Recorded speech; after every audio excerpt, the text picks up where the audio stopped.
గద్దర్ గారి కూతురుతో మాట్లాడబోతున్నాను. ముఖ్యంగా ఏంటంటే నక్సల్స్ భావజాలం, నక్సల్స్ ఉద్యమం నుంచి వచ్చిన వ్యక్తికి పద్మ అవార్డులు ఎలా ఇస్తారు?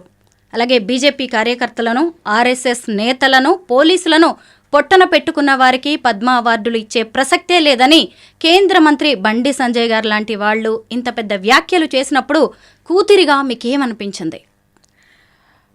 మొదటిగా బండి సంజయ్ అన్న గారు ఏవైతే వ్యాఖ్యలు చేశారో అది నిఖచ్చితంగా ఖండిస్తున్నాము. అట్లాగే యావత్ భారతదేశం, తెలుగు ప్రజలంతా 2 రోజులుగా చాలా ముక్తకంఠంగా ఎక్కడ పడితే అక్కడ వాళ్ళు ఖండిస్తూనే ఉన్నారు, నిరసన ప్రదర్శనలు చేస్తూనే ఉన్నారు. నాకేమనిపించిందంటే ఒక సామాన్యమైన ఆడపిల్లకు చూస్తే ఒక తండ్రిని, ఆ చిన్న పిల్ల అయినా సరే తండ్రిని ఎవరన్నా ఏమని అన్నారనుకోండి ఫస్ట్ కొట్టి మాట్లాడుతుంది. ఒక సామాన్యమైన స్త్రీ అట్లాగే చేస్తుంది. మా నాయనని అంటవా బిడ్డను ఏదన్నా కానీ అని ఫస్ట్ ఒకటి గుద్దో ఒక దంచో మాట్లాడుతుంది. సో అది సామాన్యమైన స్త్రీ చేసే అంత బాధపడిపోతారు తండ్రిని ఎవరైనా. అది లోపల నుంచి వచ్చేస్తుంది, అది తట్టుకోలేము. ఎవరితోనైనా కొట్లాడతాం, ఎవరినైనా ఏమైనా చేసేస్తాం మా నాన్న దగ్గరకు వస్తే అని ఒక ఆవేశం లోపల నుంచి పుంజుకొచ్చేస్తుంది. You cannot stop a woman, a child, especially female baby, love towards father. నాకు అట్లాగే ఉంటుంది, అట్లాగే ఉంది. ఎందుకంటే గద్దరన్న మీద తూటాలు పేల్చినప్పుడు నా వయసు 16 ఏండ్లు. మా నాన్న మీద తూటాలు పేల్చరా అని చెప్పి రాళ్ళు తీసి ఆ కారు మీదకి ఇసురుకుంటా, వాళ్ళు నా మీదకి ఫైరింగ్ చేస్తున్నా సరే వాళ్ళని చంపుతా అని రాళ్ళు ఇసురుకుంటా 2 కిలోమీటర్లు ఉరికిన దానికి, అంటే 16 ఏళ్ళప్పుడు నాకు వచ్చిన కోపానికి మళ్ళీ ఇప్పుడు వస్తున్న కోపానికి కానీ ఇప్పుడు వస్తున్న కోపాన్ని ఒక మెచ్యూర్డ్ ఉమెన్గా, అట్లాగే ఒక బాధ్యత గల పదవిలో ఉన్నప్పుడు ఏ విధంగా బిహేవ్ కావాలి, ఏ విధంగా రియాక్ట్ కావాలి దాన్ని ఆలోచించుకొని విన్నపించుకుంటున్నాం. అన్నగారు, బండి సంజయ్ అన్నగారు, మీరు ఒక బాధ్యత గల పదవిలో ఉన్నారు. You are a central minister. మనం ఏది మాట్లాడినా కానీ ప్రజలను ఉద్దేశించి మాట్లాడతాం. ప్రజల్ని, ఒక నాయకుడు ప్రజల్ని ఎప్పుడు తప్పు దారి పట్టించరు. తను ఎంత కష్టాలు పడుతున్నా కానీ ప్రజల్ని కరెక్ట్ దారిలో నడపాలనే చూస్తారు. సో ఆ విజ్ఞత మీకు లేదంటే నాలాంటి కొత్తగా వస్తున్న రాజకీయ నాయకులకు ఏమనిపిస్తుంది? Whether you are eligible for that position or not, you are not అనే అనిపిస్తుంది. అసలు ఈ గొడవ ఎక్కడ స్టార్ట్ అయింది? ఎందుకంటే నాన్నగారి పేరు ముఖ్యంగా వినిపిస్తోంది, కానీ ఇప్పుడు ఇది బీజేపీ వర్సెస్ కాంగ్రెస్ వివాదంగా మారిపోయింది. ఇది జాతీయ అవార్డ్స్ వివిధ రాష్ట్రాలకు, దేశం నుంచి ముఖ్యులకు, అంటే ఎవరైతే సామాన్య ప్రజలలో కొంతమంది ఎవరైతే ఒక్కొక్క సెక్టర్లో నైపుణ్యత పరుస్తూ అది కూడా ప్రజలకు ఉపయోగపడేగా, ప్రజలకు సేవ చేసే పరంగా ఉన్న వాళ్ళని సెలెక్ట్ చేసుకొని వాళ్ళకు అవార్డు ఇస్తుంది. సో ప్రతి ఒక్క రాష్ట్రం నుంచి కూడా ఒక నివేదిక, రిప్రజెంటేషన్స్ ఆర్ కొన్ని నేమ్స్ వెళ్తాయి జాతీయ అవార్డ్స్కి.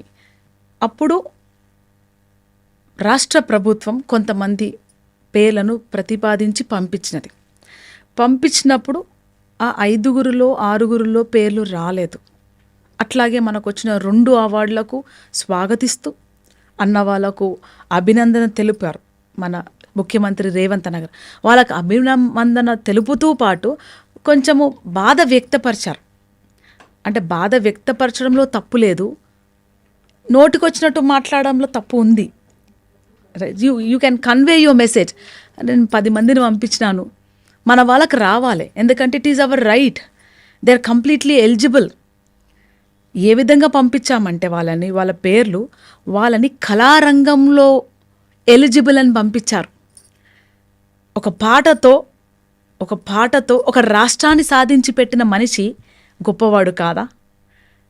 కోట్లాది గొంతులై నిలిచిన ఒక్క గొంతుతోనే గెలిచింది తెలంగాణ అనే ఒక మాటతోని పంపించిన, తమ జీవితాలు త్యాగం చేస్తారు ఒక తెలంగాణ కోసం, తొలి దశ యుద్ధం నుంచి అనే ఒక బాధ మన రేవంత్ అన్న గారు వ్యక్తపరిచారు. ఆయన స్థాయిలో ఉన్నప్పుడు ఆయన వ్యక్తపరచడంలో తప్పు లేదు. నేను ఒక లేఖ రాస్తాను, సరే అక్కడ ఉన్న ప్యానెల్లో తెలియదేమో, తప్పిదాలు జరిగాయేమో, సో వీళ్ళ డీటెయిల్స్ ఇంకొంచెం రాసి పంపిస్తాను, నేను లేఖ రాస్తానని చాలా సింపుల్గా సామాన్యులు కూడా అర్థమయ్యేటట్టు చెప్పారు. సో దానికి కౌంటర్గా మార్నింగ్ బండే సంజయ్ అన్నయ్య గారు చాలా పాజిటివ్గా చెప్పాల్సింది.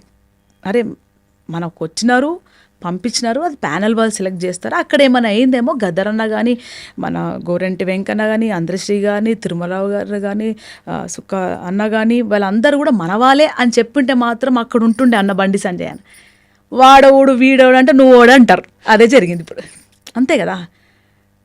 Very simple, very simple. You are just talking like an layman, right? ఒక బాధ ఏంటంటే వాడోడు ఆయన ఎందుకు ఇస్తాం, మేము ఇయ్యమంటే అసలు మీ ఇంట్లో నుంచి ఇస్తున్నారా? నాకు వందలాదిగా ఫోన్స్ వచ్చాయి. First day we are just listening, analyse చేయాలి కదా మనం పెద్దవాళ్ళు మాట్లాడినప్పుడని. వందలాదిగా ఫోన్స్ ప్రెస్ నుంచి, సామాన్య ప్రజల నుంచి, అమ్మ ఇంట్లో నుంచి ఇస్తున్నారా అమ్మ బండి సంజయ్ అనే అవార్డు, లేకపోతే బీజేపీ పార్టీ ఇస్తుందా, లేకపోతే అది జాతీయ పురస్కారమా? ఆ క్లారిటీ ఇవ్వండి ప్రజలకి. So the way you are communicating plays a very important role. అది తెలియకుండా ఆ స్థాయి దాకా పోయినామంటే, ఒక సామాన్య ప్రజల జీవితాలు తెలియకుండా, ఒక సామాన్య ప్రజల మాట భావాలు తెలియకుండా, ఒక కుర్చీలోకి రాగానే ఇష్టం వచ్చినట్టు మాట్లాడితే, నిన్ను ఎవరైతే ఊసబెట్టారో వాళ్ళని తీసి పాతాళానికి తొక్కేస్తారని ఒక భయము భక్తి లేకుండా మాట్లాడితే 2 రోజులు జరుగుతున్నది అదే. తన పదం కథంతో కోట్లాది మందిలో విప్లవ జ్వాలలు రేకెత్తించిన ప్రజా యుద్ధ నౌక గద్దర్ గారు. ఆయన ఉన్నత చదువులు చదువుకున్నారు. ఆ రోజుల్లోనే ఇంజనీరింగ్ చేసి ఆయన ఉద్యమం వైపు ఎందుకు వెళ్ళారు? ఎందుకంటే ఇప్పుడు ఆయన గురించి వచ్చిన మాటలు చిన్నవేం కాదు, కొందరి ప్రాణాలు పోవడానికి కారణమైన వ్యక్తి అంటున్నారు. ఇందులో నిజమెంత? మీకు తెలిసిన వాస్తవాలేంటి? గద్దర్ గారు ఒక దళిత కుటుంబంలో జన్మించారు. ఒక అంటరాని కుటుంబం, ఒక అణగారిన కుటుంబం, ఊరికి వెలివేయబడ్డ కుటుంబం, మనుషులుగా చూసే కుటుంబం కాదు. ఆయన పుట్టి పెరుగుతున్న తరుణంలో ఒక చిన్న బిడ్డ, అరే నేను ఈ వాడల్నే ఉండాలి బిడ్డ, మనం అక్కడ గేటు దాటిపోవద్దు అంటే అర్థం కాదు కదా చిన్నపిల్లలకు. మా అమ్మ కష్టపడుతుంది, మా నాన్న ఇంకొక పట్నం పోయి ఊరికి పోయి పని చేసుకొని నెలకు 6 నెలలు వస్తున్నారు, మా ఇద్దరు అక్కలు చిన్న 5 ఏళ్ళు 6 ఏళ్ళకే మన దగ్గర తిండి లేక పెళ్లి చేసి ఇంకొక ఊరికి పంపించేశారు. మా అన్న చదువుతున్నాడు కాబట్టి నాకు చదువు లేదు. ఒక పూట మా అమ్మ తింటే ఒక పూట నేను తింటే ఇంకొక పూట మా అన్నకు పెట్టేవాళ్ళు. మా అమ్మకు ఒక పూట కూడా తిండి లేదు కాదు. మాకు చదువు లేదు, మాకు నీళ్లు లేవు, మాకు బట్టలు లేవు. నా ఒక్కదాని కాదు, నా చుట్టుపక్కల పరిసరాలు అంటే మళ్ళీ ఆ గేటు దాటితే, ఆ వాడ గీత దాటితే ఇంకొక ప్రపంచం. వాళ్ళకి ఎక్కువ తిండి ఉన్నాయి, ఎక్కువ బట్టలు ఉన్నాయి, అన్నీ ఎక్కువ ఉన్నాయి. ఇదేమీ అన్యాయమని చాలా చిగురిస్తున్నప్పుడే ఆయనకు మనుషుల్లో ఈ డిఫరెన్సెస్ కనిపిస్తాయి. ఎందుకంటే కారణ్య జన్ముడు కాబట్టి, కారణ్య జన్ముడు యుగపురుషుడు కాబట్టి చిన్నప్పటి నుంచే ఆ జ్ఞానాన్ని ఏంటి అని క్వశ్చనింగ్. ఏ చిన్న సామాన్య మనం ఇంట్లో మన బిడ్డల్నే కొంచెం డిఫరెన్స్ చూపిస్తే, అమ్మ ఎందుకు అలా చేస్తున్నావు, నన్ను ఎందుకు ఇలా చేస్తున్నావు ప్రశ్నిస్తారు. స్కూల్లో, బడిలో, గుడిలోకి రానిచ్చేవారు. అలాంటి జరుగుతున్న తరంలో మా తాతగారు అంబేద్కర్ గారి క్లాసెస్ విన్నారనమాట. సో మా తాతగారు అంబేద్కర్ వాది. అప్పటికే మా అత్తమ్మల్ని చదివించారు ఆ ఏటనే. ఇంట్లో దళిత బిడ్డలు మనమంతా చదువుకోవాలి, అనగారిన వర్గాలకు, అంటరాని వాళ్ళకు, స్త్రీలకు, అణిచివేతబడుతున్న వాళ్ళకు చదువే ఆయుధం, జ్ఞానమే ఆయుధం. చదవాలని కుటుంబ సభ్యులకు అందరికీ చదువు కష్టపడి చదువు నేర్పించుకుంటూ వచ్చారు. ఆ చదువుతున్న క్రమంలో అంబేద్కర్ వాదిగా తన జీవితాన్ని మొదలుపెట్టారు గద్దర్ గారు. అలా చదువుకుంటూ ఆల్వేస్ టాప్ ఉన్నారు. ఇంటర్మీడియట్ కంప్లీట్ చేసి, పియూసీ కంప్లీట్ చేసి, ఇంటర్ కంప్లీట్ చేసి, అక్కడి నుంచి పైన ఉస్మానియా యూనివర్సిటీ ఇంజనీరింగ్ స్టార్ట్ అయినప్పుడు కనెక్ట్ అయ్యారు ఆర్ట్స్ క్లబ్కి, నక్సల్బరీ మూమెంట్కి. తనలో ఉన్న ఆ ఆటని, పాటని, ఒగ్గు కథని ఈ ఆర్ట్ లవర్స్ అసోసియేషన్ కనెక్ట్ అయ్యి, నక్సల్బరీ మూమెంట్ కనెక్ట్ అయ్యి, అప్పుడు తను అనుకున్నాడు ఇది ఒక దారి, నా కన్నీలకు, నా అణిచివేతకు, నాతో ఒక మనిషిని మనిషిగా చూడని తరాన్ని కొట్లాడి సాధించుకుంటేనే నా ఒక్కొని కాదు, లక్షలాదిగా చనిపోతున్న, అణిచివేయబడుతున్న అనగారిన వర్గాలకు, మైనారిటీలకు, స్త్రీలకు, పిల్లలకు ఒక బతుకుబాట అవుతుందేమో అని తనకు కనిపించిన దారిలో అప్పుడు వాళ్ళు కరెక్టే అనిపించినారు. ఊరు మనదిరా, ఈ వాడ మనదిరా, పల్లె మనదిరా, ప్రతి పనికి మనం రా, సుత్తె మనది, కత్తి మనది, పార మనది, పలుగు మనది, హా బండి మనదిరా, బండెడ్లు మనైరా, ఆ దొర ఏందిరో, దొర పీకుడేందిరో, జాలిం కోండ్రే ఉస్కా జులుం క్యారే. Of course that was right at that time. ఆ రోజు వాళ్ళు కొట్లాడినారు కాబట్టి నేను ఈరోజు ఇంత స్వేచ్ఛగా ఇక్కడ కూర్చొని మాట్లాడగలుగుతాను ఒక దళిత బిడ్డని.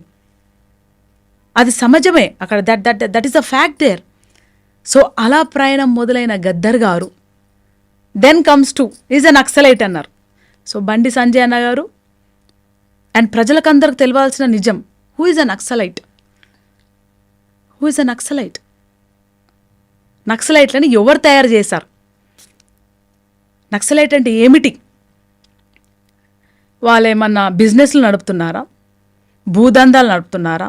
ల్యాండ్ మాఫియాలు నడుపుతున్నారా? ఉష్క మాఫియా నడుపుతున్నారా? The research study and go to them, talk to them. వాళ్ళేమో దొంగల, హైదరాబాద్లో ఎన్ని దొంగతనాలు అవుతున్నాయండి? ఇంట్లోకి వచ్చి కొట్టి తీసుకొని పోతారు. మరి దాని ఎందుకు హరికడతలేరు? రైట్. సో ఇలా మాట్లాడుకుంటే ఇట్ విల్ గో.